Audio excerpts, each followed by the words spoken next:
Eh, Kalau buat gue latihan sih ada dua ya, latihan jari sama latihan musikalitas. Mungkin gue nggak, ya Mas Put mungkin masih latihan kali ya 2 5 Enggak juga. atau pakai metronome. Buat gue melatih itu adalah, buat gue lebih penting melatih musikalitas. Dengan mendengar adalah bagian melatih buat gue. Gitu. Mendengar apa aja. Mendengar itu adalah bagian dari melatih. Nah kalau kita mau ngomongin fingering ya itu cuma masalah kebutuhan sih. Ya. Katakanlah sulit, ya tinggal nyempetin waktu aja, seminggu 2 minggu pasti bisa gitu. Kalau kita nggak ngelatih musikalitas kan kita nggak bisa ngapa-ngapain juga jadinya gitu. Ada orang yang berlatih dengan tangannya segala macam tapi nggak punya ide. Kalau menurut gue musik itu adalah ide buat gue ya gitu ya. Tangan cuma penerjemah gitu. Tergantung kita kebutuhannya mau main apa nih. Kalau kita mau main yang apa ya, kita ngomong let's say free jazz ya, moodnya aja kita latih semua. Imajinasi semuanya ya. Semua ada di situ. Tapi ya itu cerminan perjalanan hidup Iya, loh. bener. Makanya kenapa aku selalu bilang, ayo bikin album, karena apa? Jangan pernah merasa gue belum jago, gue belum cocok, karena justru itu emang lo itu perjalanan musik Iya, lo. betul. Gitu. Ketika lo udah merasa jago, ada yang aneh. Udah merasa bagus, udah ada yang aneh. Iya, betul. Nah, jadi penting ya. Apa sih pentingnya album itu menurut lu? Ya, Ya karena perjalanan hidup itu. iya, perjalanan hidup, terus kreativitas kita terus diasah terus. Kreatif nomor satu, musisi harus kreatif sih kalau aku bilang sih. Selain sebagai player juga harus kreatif mencipta. Bagi saya itu sangat penting karena itu karya yang datang dengan pikiran dan effort yang sangat besar gitu. Saya main musik itu seperti ibadah soalnya. Saya selalu merasa bersyukur dengan talenta yang udah saya dapetin ini. Dampak-dampak yang lain tuh hanya akibat gitu.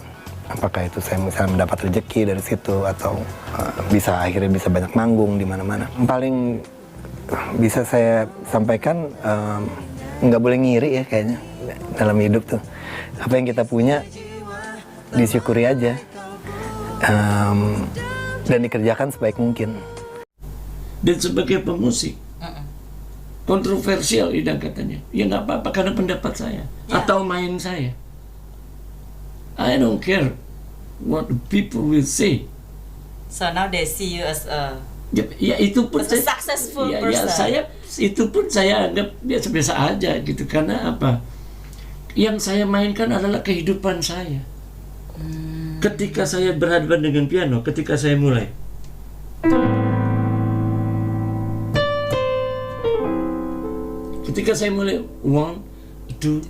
one, two, three, four, dan seluruh akumulasi kehidupan saya itu ada di situ. Jadi yang I really feel what I play. Yeah, that's And I play what I feel. Karena saya tahu setiap note itu di dalam kehidupan yang terlihat saja. Setiap note saya itu, setiap tetes keringat dari note saya itu adalah satu batu bata rumah saya. wow. That's a step of your life. Satu Yeah. to get into Yeah. more into. Betul. Dan cara paling singkat untuk hidup terhormat adalah untuk saya bersikap realistis. Nah, kiatnya apa Om? Ini kiri kanan di, people So, will not like yeah, Idang yeah, Rashidi to be, karena to be a musician waktu Yeah. masih muda dulu. Kalau sekarang mungkin everybody betul. oh wow. Oke. Yeah, it's a wow thing. Dulu ya saya percaya sekali terhadap apa yang akan saya rencanakan. Saya selalu mengatakan kepada anak-anak muda bahwa kamu harus merancang masa depan kamu. Karena kalau kamu tidak merancang masa depan kamu, banyak sekali orang pada detik ini, sekarang ini, berdiri di atas masa depan yang tidak mereka rancang. Nah, itu dia. There are so many people yang sekarang berdiri di atas masa depan yang tidak mereka rancang. Akhirnya mereka bingung. Akhirnya mereka melakukan hal yang di luar kapasitas mereka. Tapi pengaruh-pengaruh luar itu ya Om ya, itu banyak sekali gitu loh. Nah masalahnya itu juga menjadi sebuah penyebab, Non.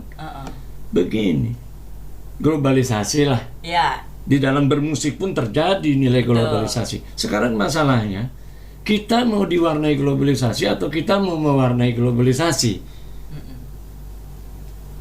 Bangsa ini sudah diwarnai oleh globalisasi. Harusnya kita mewarnai globalisasi itu. Seperti saya di musik. Saya tidak mau diwarnai oleh... Kalau bisa saya mewarnai. Apapun bentuknya, sesederhana apapun, sejelek apapun. Kayak penyanyi. It doesn't matter that your voice is so good. It doesn't matter.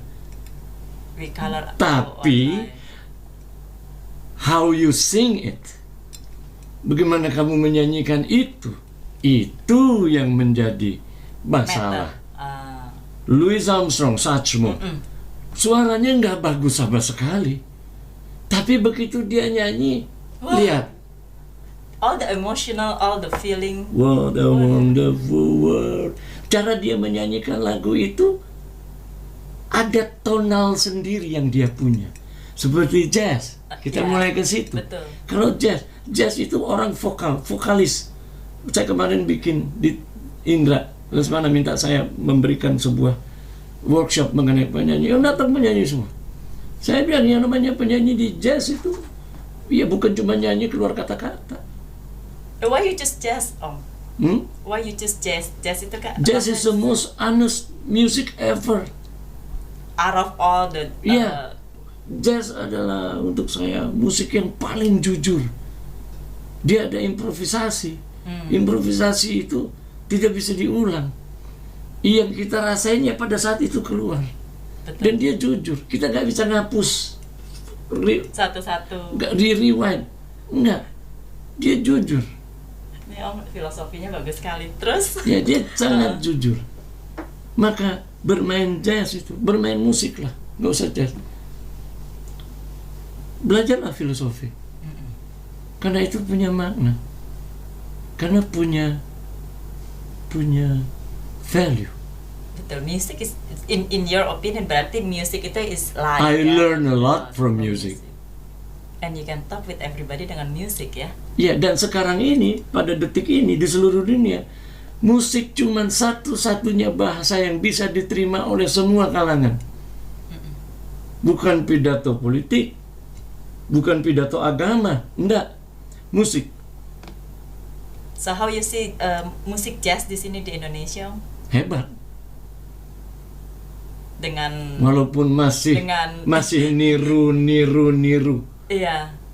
Ya belum ada Ya, identity, belum ada sikap. Ya. Belum ada sikap. Sedikit bisa dihitung pakai 5 jari, nggak habis pemusik yang bersikap. Kenapa itu bisa terjadi? Takut atau? Ya karena yang direferensi siapa, kayak penyanyi kemarin. Orang kita mereferensi Al Jarreau, Frank Sinatra lah yang terbaik untuk pop gitu ya.